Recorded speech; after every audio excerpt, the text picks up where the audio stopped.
야, 그럴 거면 내가 교환학생을 왜 간 건데? 아, 열받네. 진짜 너 다시는 내 눈앞에 띄지 마라. 그리고 그딴 한국어 실컷 해봐라. 뭐라도 되나.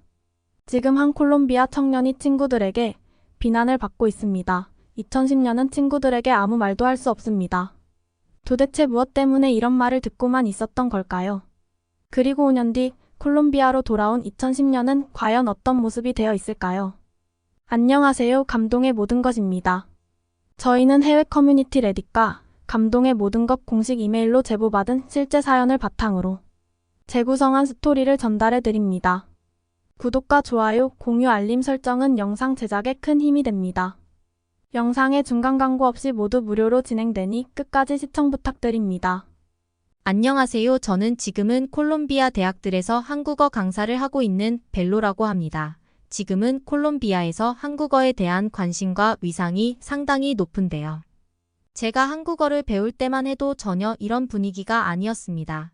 그리고 제가 이 자리에 오기까지 가족과 친구들은 많은 우려를 저를 시샘하는 사람들은 일종의 조롱까지 했었습니다. 하지만 지금은 그런 우려를 다 불식시키고 오히려 당시에 한국어를 배우겠다고 선택한 일이 제 인생에 가장 중요하고 잘했던 선택이었다는 걸 모두들 알고 있죠. 제 이야기를 말씀드리기 위해서 한참 전으로 회상해야겠네요. 고등학생 때 다른 학생들처럼 대학교 진학을 고민하고 있었습니다. 콜롬비아에서는 외국어 하나쯤 잘할 줄 알면 무역회사에 취직하기 너무나 용이한 환경이었습니다. 물론 다양한 진로가 있지만 6천만 인구를 가진 콜롬비아는 다양한 국가에서 다양한 물건들을 수입해서 사용하고 있기 때문에 무역 규모가 큽니다. 외국어를 유창하게 한다면 그 사람들에 대한 구직 수요는 충분하거든요. 사실 외국어를 하나 전공하겠다는 의지는 확고했지만 아시아 언어 중에 하나를 배워야겠다는 진로만 정해둔 상태였습니다. 당시의 대세는 중국어였습니다. 중국이 크게 성장하고 있고 콜롬비아에서도 중국과 무역을 크게 하고 있기 때문에 가장 안전한 진로였죠. 어디까지나 당시 기준에서 말이죠. 나라가 크다는 이유로 무역을 많이 한다는 이유로 부모님 포함 학교에서도 중국어가 아니면 외국어를 왜 배우냐 하는 분위기였죠. 자연스럽게 중국어 전공으로 대학에 진학했습니다. 2학기를 보내 후 교환학생 자격으로 중국 대학에 유학을 갔습니다. 성적이 우수한 순서로 교환학생 자격이 주어졌는데 제가 운 좋게 커트라인에 올라갔죠. 지금 돌이켜보니 그때 교환학생 자격이 없었다면 제 인생이 많이 달라졌을 것 같습니다. 중국에서의 6개월간 학교 생활이 저에게 아주 큰 변환점이 되는 시점이었거든요. 솔직히 중국 유학 생활에 잘 적응하지 못했습니다. 그나저나 썰었고 음식도 안 맞았고요. 또 중국 사람들을 많이 만나보면서이 사람들과 나 업무를 같이 할 수 있을까 하는 의문도 들었던 게 사실이죠. 같이 콜롬비아에서 교환학생으로 온 다른 9명의 학생들은 나름대로 잘 지내는 것 같았지만 저는 결국 그렇지 못했습니다. 솔직히 중국이라는 나라를 전혀 모르고 선택한 전공이었고 게다가 이렇게 직접 와서 겪어보니 제가 무역일을 잘 알 수 있을까 하는 의문도 들었던 게 사실입니다. 적극적인 성격의 처음 보는 사람과도 거리낌 없이 대화할 수 있는 성격이 못 되었거든요.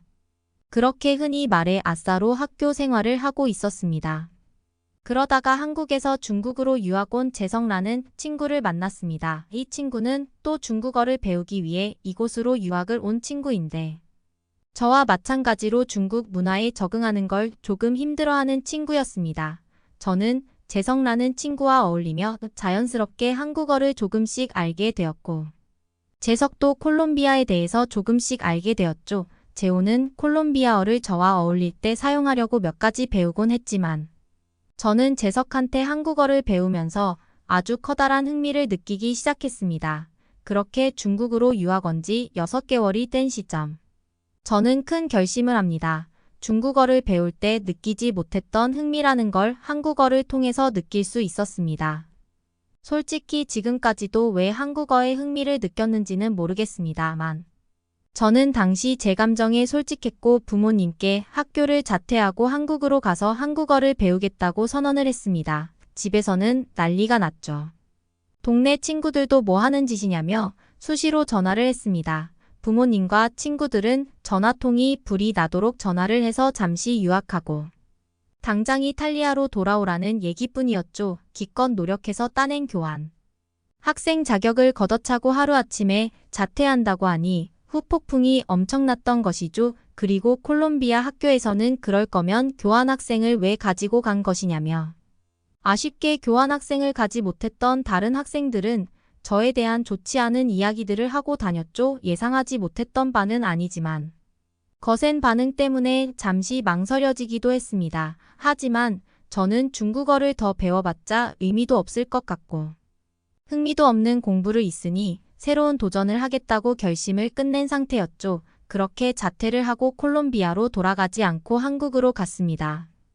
사실 가족들과 친구들이 설득하기 위한 전화가 오는 그때 이미 자퇴를 완료해버린 상태였습니다. 곧바로 한국으로 가버렸습니다. 지금은 웃으며 말할 수 있지만 당시의 어머니는 스트레스를 크게 받으셔서 알아놓으셨다고 하더군요. 솔직히 가족들과도 한 달에 한 번 연락할까 말까 한 정도로 안부만 묻고 있었습니다. 드라마처럼 제가 쫓겨난 자식이었냐고요? 그건 아니고요. 저는 한국에서 너무나 재미있는 생활을 하고 있었기 때문에 미안하지만 가족들에게 연락할 시간조차 없었던 것 같습니다. 한국에서 한국어 공부를 했고 한국인 여자친구도 만날 수 있었고 학생 비자가 끝날 때쯤 오히려 콜롬비아어가 필요한 한국의 무역회사에 취직해서 비자까지 아주 넉넉히 확보했죠. 하루하루 저희 한국어 실력은 가파르게 늘고 있었죠. 그렇게 5년 가까이 한국에서 살았습니다. 그러다가 아버지가 건강이 나빠지셨다는 소식을 듣게 돼 있습니다. 그리고 중국으로 출국한 그날부터 정확히 5년이 되는 날. 콜롬비아로 돌아갔죠. 콜롬비아로 돌아가는 비행기에서 많은 생각이 들었습니다. 아버지가 건강이 나빠지신 것도 걱정이 되고 혼자만 신나게 한국에서 잘 살았는데 뭔가 가족들을 뒷전으로 두었던 제 행동을 반성하게 되더군요. 그제서야 제 주변 사람들이 눈에 보인 것이죠. 이제는 한국 생활을 정리하고 소중한 가족과 함께 지내고 싶다는 생각이 들었습니다. 그러면서 철없던 지난 날을 회상하며 비행기 안에서 남몰래 눈물을 훔쳤습니다. 그렇게 콜롬비아에 도착해서 곧바로 아버지가 계신 병원으로 갔습니다. 가족들이 저에게 자세히 말을 해주지는 않았는데 어떤 병을 얻으신 게 아니라 교통사고를 당해서 지금 중환자실에 계신다는 것이었죠. 제가 많이 놀랄까봐 교통사고라는 말은 안 해주었던 것이죠. 저는 아버지를 유리한 너머로만 뵐 수 있었고 누워 계신 아버지를 보며 정말 서럽게 눈물을 흘렸습니다. 시간이 지나고 아버지는 점점 회복을 하셨습니다. 아버지가 눈을 뜨셨을 때 제가 옆에서 간병을 도와드리고 있어서 아버지와 5년 만에 눈물의 재회를 했죠. 아버지는 결국 건강을 찾으시고 퇴원을 하셨지만 다리 안쪽이 불편한 장애가 남으셨습니다. 그리고 비행기에서 한국으로 돌아가지 않겠다는 생각도 이때를 기점으로 확고해졌죠. 소중한 가족들과 콜롬비아에서 지내야겠다는 생각을 했습니다. 한국의 회사에는 제 사정을 이야기하고 별 탈 없이 퇴사 처리도 완료했습니다. 이제부터는 이곳에서 직업을 구해야 했죠. 한국에서의 경험을 살려 무역회사에 취직할 수도 있었지만 자진 출장으로 가족들과 떨어져야 하는 그런 업무적인 특성이 이제는 싫어졌습니다. 마침 또 제가 콜롬비아를 떠나 있는 그동안 한국어에 대한 인기는 하늘을 치솟았고 그 수요를 따라 대학에서도 한국어 강사를 채용한다는 공고가 널려 있었죠. 가장 가까운 대학 한 군데에 지원서를 냈고 면접을 봤습니다. 면접관들은 제 한국어 실력에 깜짝 놀라하시며 강사 경력이 없지만 이 정도 한국어 실력이면 채용에 문제가 없겠으면 전에 대놓고 좋아하셨죠. 제가 유일한 지원자이기도 하고 면접관들이 이렇게나 좋아해주니 뭐 합격은 당연한 수순 같았습니다. 역시나 합격했습니다. 알고 보니 당시 많은 대학들이 한국어 강사를 못 구해서 난리도 아니었던 상황이었다고 합니다. 그런데 제가 변두리 대학에 한국어 강사를 하겠다고 지원하니 지원자가 있다는 그 사실만으로도 난리가 났었다고 하더군요. 그렇게 면접장에서 제 한국어 실력을 보고 아주 좋아해 주었던 것이죠. 저 때문에 그 대학에서 처음으로 한국어 강의가 열렸습니다. 이런 사실을 알고 굉장히 부담스러운 마음으로 강의실에 들어갔던 그날이 떠오릅니다. 처음 들어간 강의실에는 제 강의를 듣기 위한 학생들로 가득 차 있었습니다. 제 능력이 대단한 게 아니라 한국어에 대한 인기가 대단했죠. 거의 원어민 수준의 한국어 발음과 한국에서 직장도 다녔기 때문에 한국 문화에 대해서 아주 잘 알았던 저는 금세 인정을 받게 됩니다.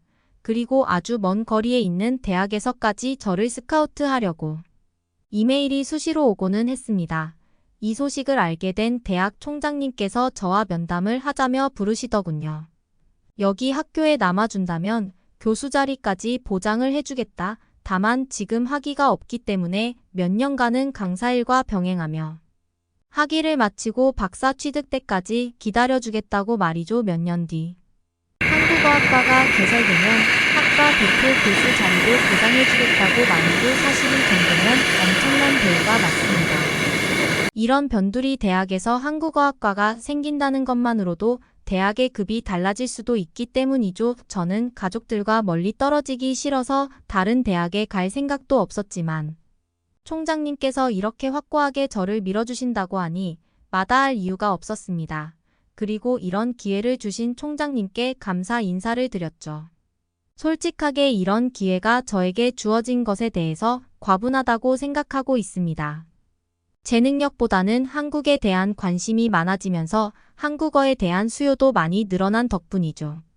그리고 저는 아무도 배우려고 하지 않았던 한국어를 남들보다 조금 일찍 배운 것일 뿐인데 말이죠. 그리고 중국어학과 제 동기들은 대부분 무역회사에 취직을 했다가 적성에 맞지 않아 다른 일을 구하고 있는 친구들이 과반수 이상을 차지하고 있습니다. 어린 시절 단지 중국이 크다는 이유로 중국어를 배우고 대부분 그 언어로 무역회사에 취직하는 게 전부였던 그 진로에 대해서 탐색이 부족했던 게 실패의 원인이겠죠. 저는 중국에서 친해진 한국인 친구 때문에 한국에 관심을 가지게 되었고 먼 길을 떠나 지금 한국 덕분에 여유 있고 풍족하게 지내고 있죠. 그리고 가족의 소중함도 깨닫게 되었습니다. 제가 글을 시작하며 한국으로 갔던 그 결정이 아주 중요했고 잘했던 결정이라고 말씀드렸습니다. 이런 미래를 계획하고 했던 결정은 아니었지만 그때 그 선택을 하지 않았다면 어쩔 뻔했나 아찔하기도 하네요. 제 사연 들어주셔서 감사합니다. 일본의 홍등가 뒷골목 여기에 한순간의 잘못된 선택으로 인생의 밑바닥까지 떨어진 10대 소녀가 있습니다. 그녀의 이름은 비비안. 그저 좀 더 나은 삶을 원해 일본까지 건너온 그녀의 인생은 꼬여버렸고 모든 걸 자포자기한 채 힘겹게 하루하루를 살아가고 있습니다. 그런 그에게 한 명의 한국 남자가 접근해 오는데요. 늘 그렇듯 그도 별다를 바 없이 자신의 몸을 탐하는 남자일 거라 여겼던 비앙타 망설임 없이 그의 침대로 끼어들고 유혹합니다. 하지만 이 남자 지금까지 만난 남자들과는 무언가 다릅니다. 비비안은 이때만 해도 몰랐습니다. 이 남자와의 만남이 자신의 인생을 바꿔놓을 것이라는 걸요. 과연 그녀에겐 어떤 일이 있었던 것일까요? 그럼 본격적인 이야기 시작하겠습니다. 안녕하세요. 저는 일본에서 살고 있는 루마니아 출신 비비안라고 합니다. 저의 이름은 원래 비비안이 아니지만 오늘 이 충격적인 이야기를 하기 위해서는 저의 신상을 보호하는 게 나을 것 같아 가명을 쓰기로 했습니다. 현재 저는 한 남자의 아내이자 두 아이의 엄마지만 남들에게는 안 좋게 보일 수 있는 과거를 가지고 있습니다. 다행히 저의 과거를 이해해주고 보듬어준 남자를 만나 잘 살고 있지만 어릴 땐 저 같은 여자가 감히 결혼을 할 수 있을 거라고는 생각도 못했습니다. 그도 그럴 것이 저는 홍등가에서 남자들에게 몸을 내어주던 여자였으니까요. 저라고 그런 삶을 살고 싶었던 것은 아니었습니다. 90년대 이후 일본의 버블이 무너지게 되면서 수많은 여성들이 길거리로 내몰리게 되었습니다. 그 당시 젊은 10대 소녀나 20대의 젊은 여자들은 적은 돈만 받고 잠자리를 해주거나 때로는 잘 곳과 저녁 식사만 제공해주면 몸을 내어줄 정도였죠. 그런 시기에 태어난 저 같은 여자아이들의 운명은 뻔했습니다. 아버지는 지나친 과로 때문에 세상을 떠났고 어머니는 저와 외할머니를 먹여 살리기 위해 밖에 나가서 일을 했습니다. 엄마는 항상 아침이 되고 나서야 술에 잔뜩 취한 채 집에 들어왔고 늘 항상 노출이 심한 옷차림을 하고 있었습니다. 부모로부터 제대로 된 사랑을 받지 못하고 자란 저는 애정 결핍에 시달렸습니다. 15살 때 만난 제 남자친구는 그런 저에게 구원자나 다름없었습니다.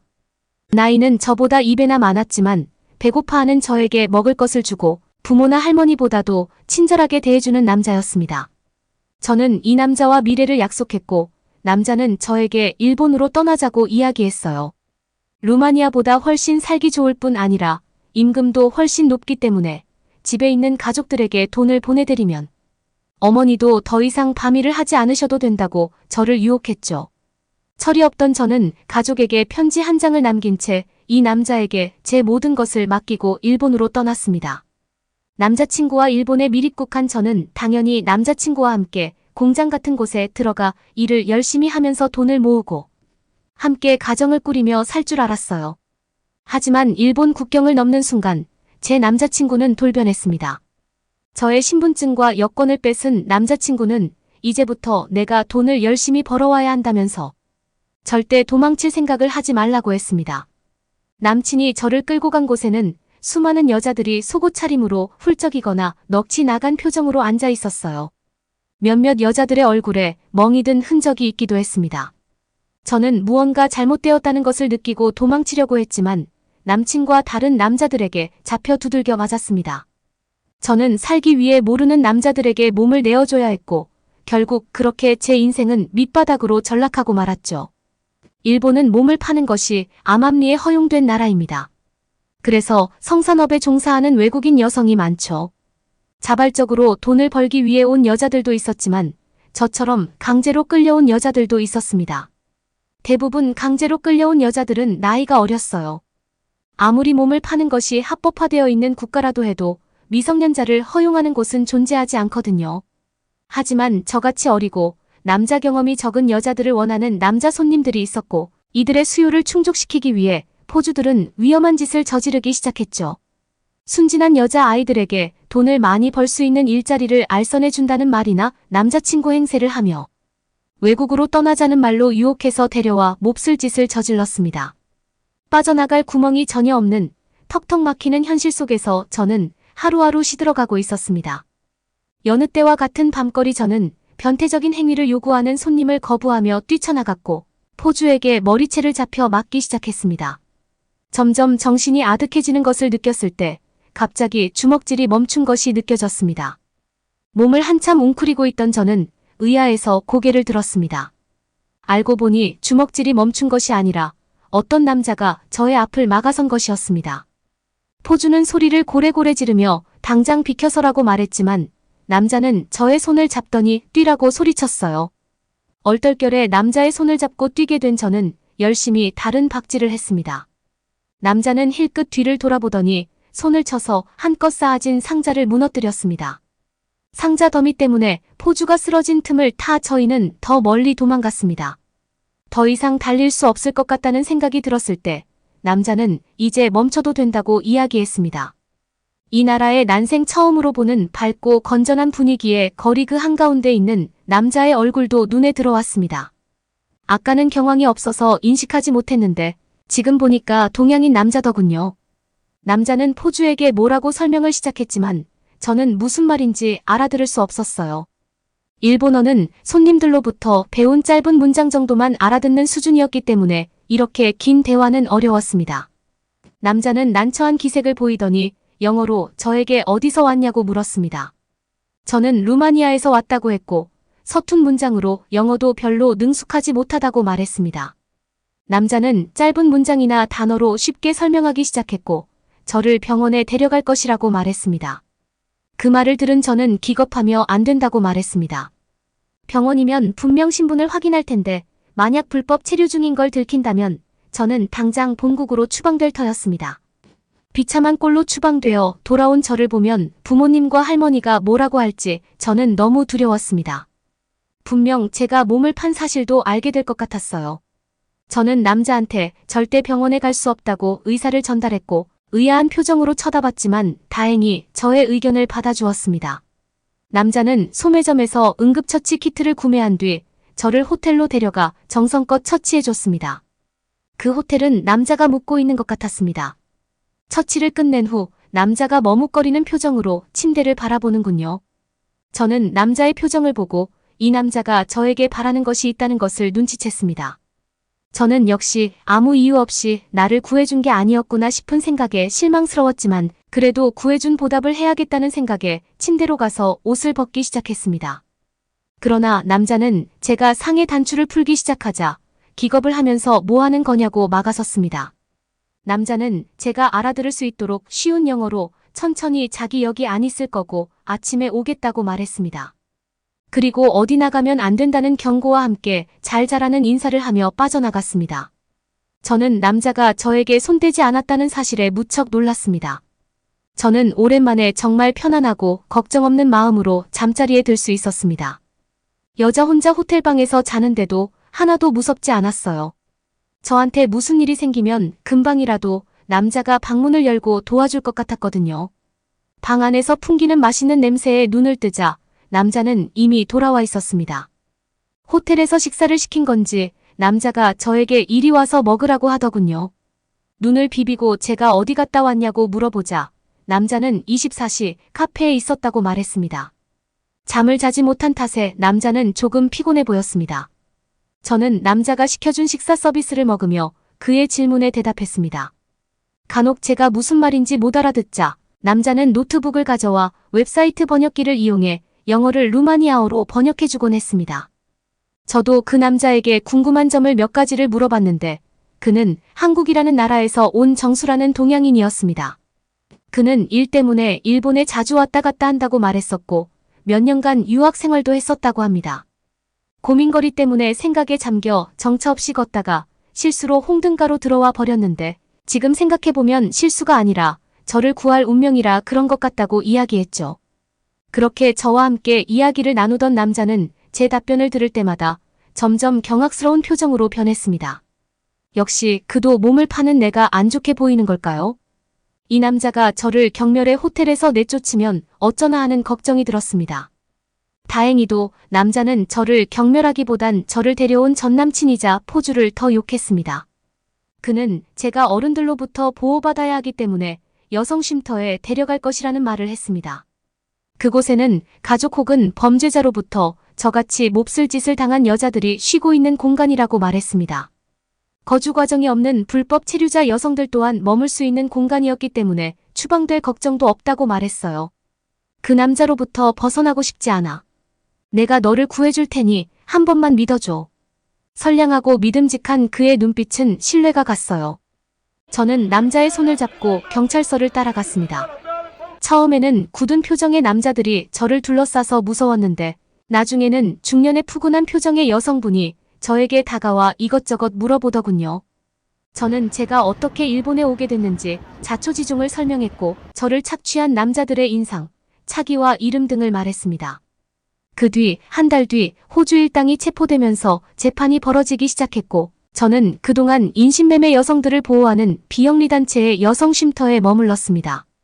저는 저를 괴롭혔던 남자들이 이렇게 쉽게 처벌받을 수 있다는 것에 허탈함을 느꼈고 또 저와 같은 처지의 아이들이 많다는 것에 큰 충격을 받았습니다. 독일이나 일본 같은 나라에서 성산업을 허용하기 시작하면서 동유럽에서는 어린 10대 여자아이들을 상대로 한 범죄가 크게 늘었다고 합니다.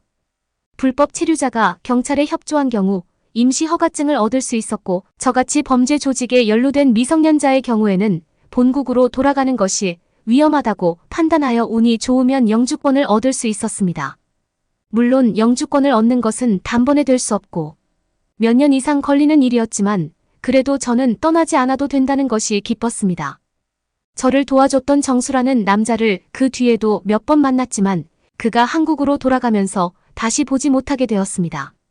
저는 편지를 보낼 수 있는 주소라도 알려달라고 했지만 그는 앞으로 저의 새 인생을 위해서는 과거를 아는 사람이 있는 건 별로 좋지 않다고 말했습니다. 정우는 좋은 사람이지만 이 말은 지금도 공감하지 않습니다. 그는 누군가에게 제 과거를 발설한 사람도 아니었고 제 남편처럼 제 과거를 감싸 안아준 사람도 있기 때문입니다. 제 남편은 제가 성인이 된 후 직업 교육을 받고 취직한 곳에서 만난 남자로 아내와 사별하고 혼자 외롭게 살던 남자였습니다. 지금 남편이 저에게 호감을 표했을 때 저는 제 과거를 털어놓았지만 남편은 오히려 안아주면서 고생이 많았다고 안아주던 좋은 사람이었습니다. 언젠가 다시 정수를 보게 된다면 제가 얼마나 잘 살고 있는지 꼭 보여주고 싶습니다. 그리고 저의 인생을 바꿔준 그에게 고맙다는 인사를 하고 싶습니다. 오늘의 이야기는 여기까지입니다. 응원이나 남기고 싶은 말이 있으시면 댓글로 남겨주세요. 사연자분께 전달해 드리겠습니다. 저희 감동의 모든 것은 실제 사연 제보를 받고 있습니다. 채택되신 분께는 선물도 드리고 있습니다. 저희의 사연이 여러분의 하루에 작은 힘이 될 수 있었으면 좋겠습니다. 지금까지 한국의 감동적인 이야기를 전해드리는 감동의 모든 것이었습니다. 구독과 좋아요를 눌러주시면 영상 제작에 큰 힘이 됩니다. 감동적인 사연을 주변 사람들에게 공유하고 함께 이야기 나눠보세요. 끝까지 시청해주셔서 감사합니다. 더욱더 좋은 영상으로 찾아뵙겠습니다.